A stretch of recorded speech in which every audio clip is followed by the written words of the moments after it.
Swadika, very good evening and welcome to Thai PBS World Tonight. I'm Nad Bunag. I'm Tulip Nang Sompop Lao. We'll begin today's program with the latest on the COVID-19 situation in Thailand. And today the country has recorded 2,112 new infections as well as 15 more deaths. So this raises the cumulative total to 74,900 and the death toll is now 318. But if you only look at the latest outbreak starting from April until now, so far 46,037 people have been infected in the latest outbreak, with 224 people who have died from the disease. And currently there are around 30,000 people receiving treatment in hospitals and field hospitals. And among those people, 1,042 of them are in critical condition.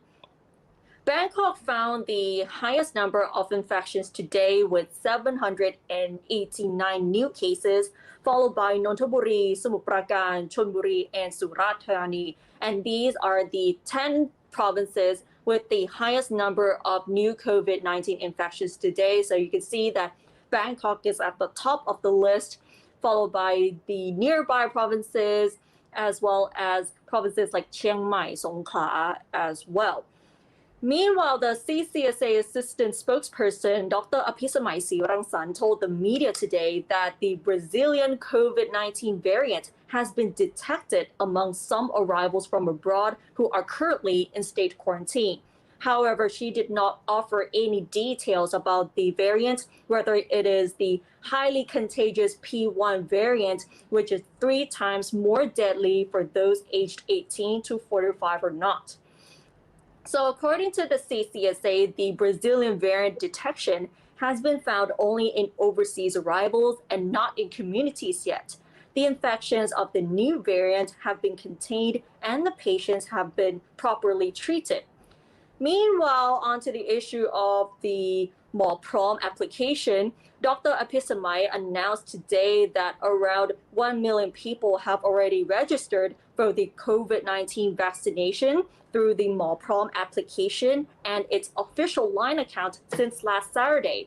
So to find out whether the application is legitimate or not, Prom's official Facebook explained that the Prom icon must be in green for both iOS and Android versions. And if you're not quite sure whether the application you downloaded is legitimate, it is best to add the Prom's line account and then click on the Prom application button there.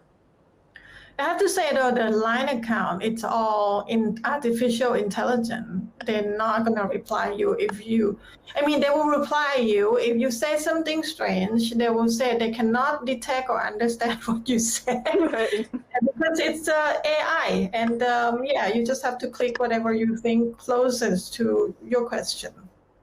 Right. Anyway, talking about Bangkok. Bangkok is right now holding the highest number of new cases for many, many days now. And the Prime Minister yesterday has he actually posted on his Facebook and said that there are new 8 measures that being rolled out to deal with the spread of COVID-19 in the dense populated community of Klong in Bangkok, which houses about 80,000 registered people and unknown number of unregistered dwellers. In his Facebook post, Prime Minister said that proactive screening in 39 communities with top priority given to 20 communities where infections have been detected, at least 20,000 to be tested with a minimum of 1,000 per day to be conducted by mobile labs. Those tested positive will be separated from their communities and grouped into green, yellow, and red categories according to the severity of the symptoms. Then they will be sent to the pre-admission center at Nimibut Stadium, to the holding center at Sapan Temple, or to the field hospital in Samut Sakhon province. Those in the red category or the severe cases will be immediately sent to a general hospital operated by the BMA, a new field hospital equipped with an ICU and 432 beds, has been set up in Chalerm Prakiat Hospital in Thung Kru. High-risk people will be quarantined at home until they are notified of the test results. During the self-isolation period, they will be provided with food by their community leaders. Vaccination campaign. The Thailand will inoculate at least 50,000 people in 2 weeks in Bangkok, after which an additional 30,000 people will be receiving vaccine shots to achieve 60% inoculation of the dense population of these slum communities. So we're talking about just these communities only. Plans to set up more field hospitals in Klong by the BMA and the Public Health Ministry is coming up. Logistic support for people in the slum, such as provision of food, medication, protection items, and other necessities. The remaining 49 districts in Bangkok will have to follow the Klong model in making preparations to possible further COVID-19 spread. The Prime Minister said that he will closely monitor the situation in Klong and, if necessary, make adjustments to the measures to slow the surge to a controllable level. So if you have been following the news about what's happening in Bangkok, you will see that in the past 2-3 days, Bangkok has been very, very proactive about the screening. They said they just add another 2 spots this morning to screen more people in this densely populated area. Right. And now let's move on to the issue of relocating, because there is a Facebook group called Let's Move Abroad, which has become a big interest and has drawn at least 700,000 members into this group already. And on top of this, the Thai hashtag it was also on the Twitter trends as well. So we can see that many people are highly interested in moving abroad in light of the situation in Thailand, whether it's the handling of the COVID-19 pandemic or the existing political issues that have been going on for some time. So the current interest among Thais in moving abroad, with over 700,000 members joining this Facebook group, as well as the Thai hashtag Let's Move Abroad among top Twitter trends, it has sparked much discussion, debate, as well as backlash about the state of Thailand and love for one's home country.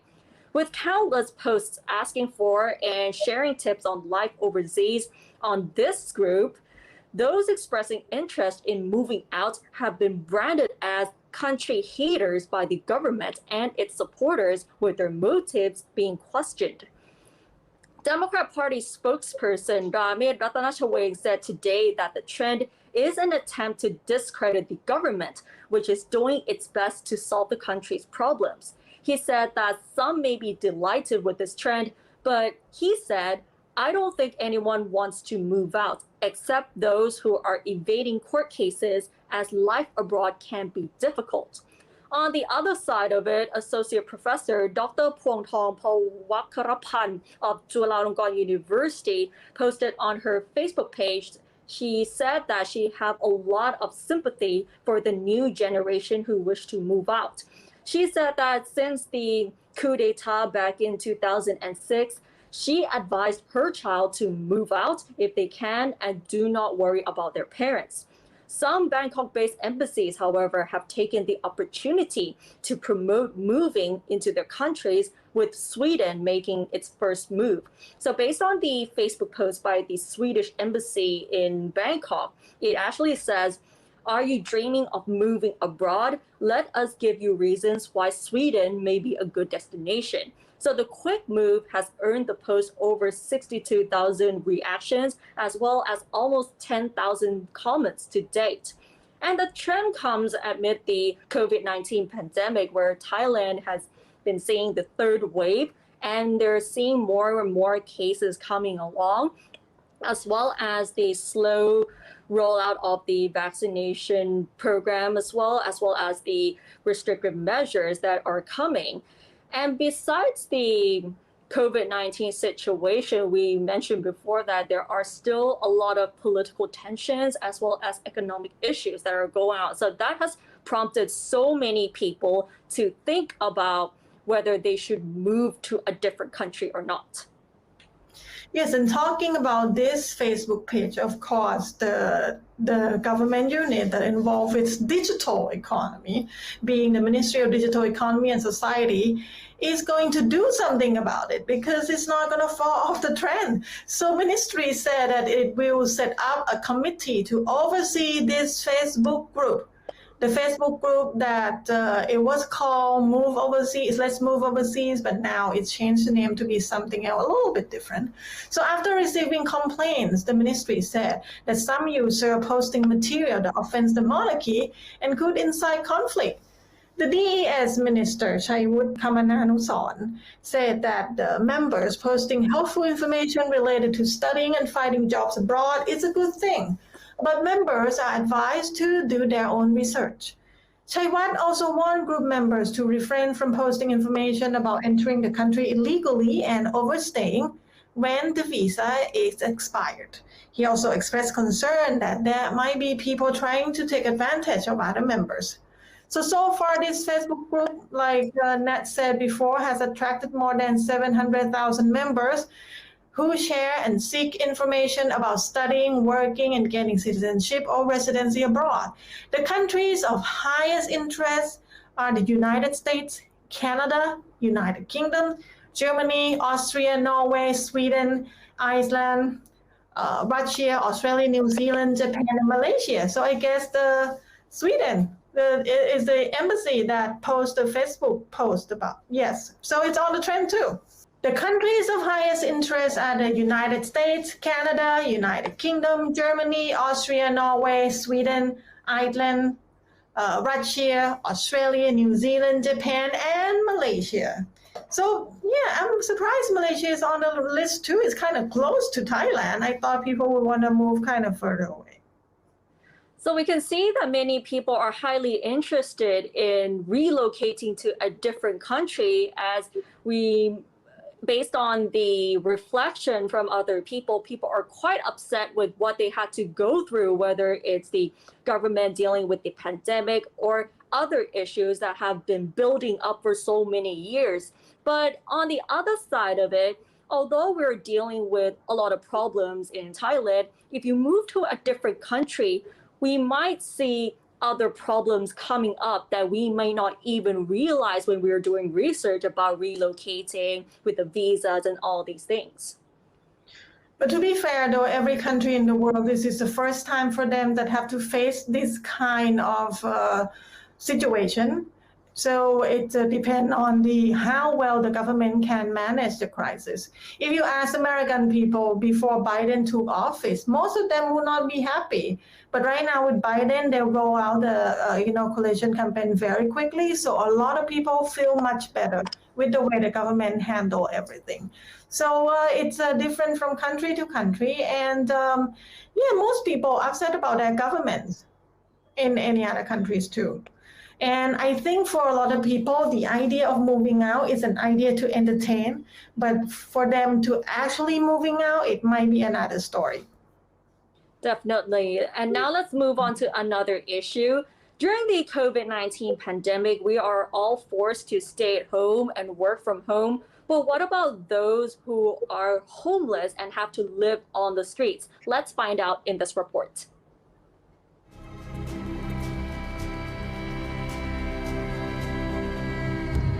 After sunset, both sides of Pratit Road become makeshift dormitories for the homeless.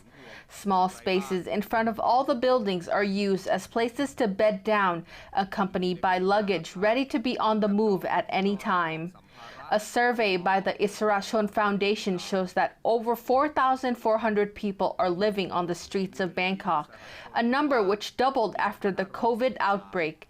The statistic includes both the temporarily distressed, who have been hit hardest by the pandemic's economic impacts, and people who are at risk of becoming permanently homeless. รอบ1รอบ2เนี่ยเพิ่มมาประมาณ200 250แต่ละรอบ3เนี่ยล่าสุดเนี่ยที่เราแจกคูปองเนี่ยมารับอาหารเนี่ยประมาณ300 ถึง 350 คนนะคะก็เพิ่มขึ้นเยอะมาก กือบเท่าตัวนะคะแล้วก็จริงๆอาจจะไม่ใช่คนที่อยู่ในที่สาธารณะหรือคนเล่ร่อนโดยตรงทั้งหมดอาจจะเป็นแบบคนที่หาเช้ากินค่ำด้วยที่อยู่ถูกกักตัวหรือว่าตกงานหรือว่าเช่าห้องรายวันแล้วก็ตกงานแล้วก็ไม่มีรายได้อย่างเงี้ยค่ะก็ออกมาอยู่ในถนนก็ต้องใส่ตลอดอยู่แล้วผมก็นอนริมคลองบ้างก็ไปทำงานบ้างนะครับ After speaking to a number of people in the area, many have been homeless since the first outbreak of COVID-19, especially workers who lost their jobs and have remained unemployed. Many people say that although they have national ID cards and access to government relief payments, it barely covers the cost of living, let alone a roof over their heads. มานอนนานยังคะเนี่ยนอนเป็น4-5 เดือนแล้วแต่โควิดนี่แหละโควิดรอบแรกนะครับแล้วได้รับการเยียวยาดูแลยังไงบ้างได้มีบัตรสวัสดิการครับผมมีอยู่ครับทำแต่แรกแล้วก็ได้อยู่แล้วป้องกันตัวเองยังไงบ้างนะคะก็ใส่แมสก่อนใส่แมสก็เจลล้างมือไม่มีแล้วนี่จะลงทะเบียนวัคซีนได้ไหมเนี่ยหรือว่ายังไงไม่รู้อีกไม่รู้เลย Though masks and hand sanitizers have been donated, supplies of these items are limited. A mask is worn for a few days, a week, or until they have a new one, knowing the risk of reusing the same mask for a long time, but they have no choice. ถ้าสมมติว่ากรุงเทพมหานครเองก็ตามหรือกระทรวงพัฒนาความมั่นคงของมนุษย์เองก็ตามเนี่ยที่มีหน้าที่ดูแลพลเมืองโดยรอบกรุงเทพหรือพลเมืองทั่วๆไปอยู่แล้วเนี่ยค่ะไม่ทำให้เขาเข้าถึงได้ง่ายไม่มีการลงมาแจกให้เขาแบบคืออย่างสม่ำเสมอทั้งจริงๆถ้าเป็นหน้าที่ของเขาที่เขาควรที่จะดูแลพลเมืองของเขาด้วยเหมือนกันนะคะ So far, these vulnerable people have been educated about the pandemic and received some aid, but their concern is about becoming a high-risk group. Will they get tested? If they contact the virus, will they have a right to receive treatment like other people? ช่วยทางหนึ่งแล้วก็ไม่ได้ให้เขาช่วยอะไรเลยตอนนี้ก็อยากให้รัฐหายามาฉีดให้เร็วๆหน่อยกลัวจะเป็นติดเชื้อเหมือนเขาบ้างโอ้โหพอดีแล้วเราอยู่จากนี้กลัวจะเข้าไปรักษาเขายากคิดว่ายากเพราะว่ารัฐบาลจะไม่กระตือรือร้นอะไรแปลกๆก็ต่างประเทศเขาล่อกันเกือบหมดทั้งประเทศแล้วอย่างนี้ยังไงก็ไม่รู้ขึ้นกลางๆแล้วอยู่อย่างสภาพอย่างพวกเราคงยากถ้าจะฝันThe volunteer said that the homeless are a group who miss out on state aid. Since the first wave of the outbreak, they have not had access to COVID-19 screening tests and are probably not included in the inoculation plan. The foundation also proposed that the government quickly help people who have just become jobless, but who have not yet become permanently homeless.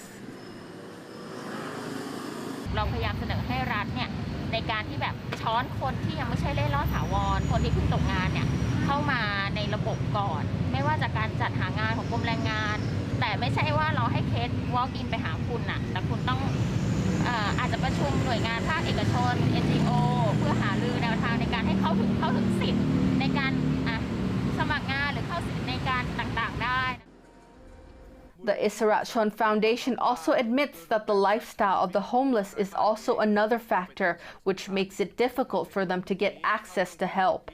To be able to solve the problems, the government has to understand their way of life. The government has to be proactive and can begin with people who have recently ended up on the street. So as far as we know, the government said that they have planned to inoculate most of the people in the country, and they have to expand it if they don't get it to the percentage that they want in order to create herd immunity. The idea is to inoculate like 70% to make sure that this thing works. And another problem is how to register to get the vaccine, because if you are in the vulnerable group of people, it might be difficult to just, register and get the vaccine on the application or on the line chat group. But there is also a rollout that they go into the community and people come in and get vaccinated as well. Definitely. And we're seeing that many of the cramped communities in Bangkok, the authorities have already rolled out its plan to vaccinate all the community members already. So that is what we're seeing for the past week because of the COVID-19 situation that has been worsening for so many weeks.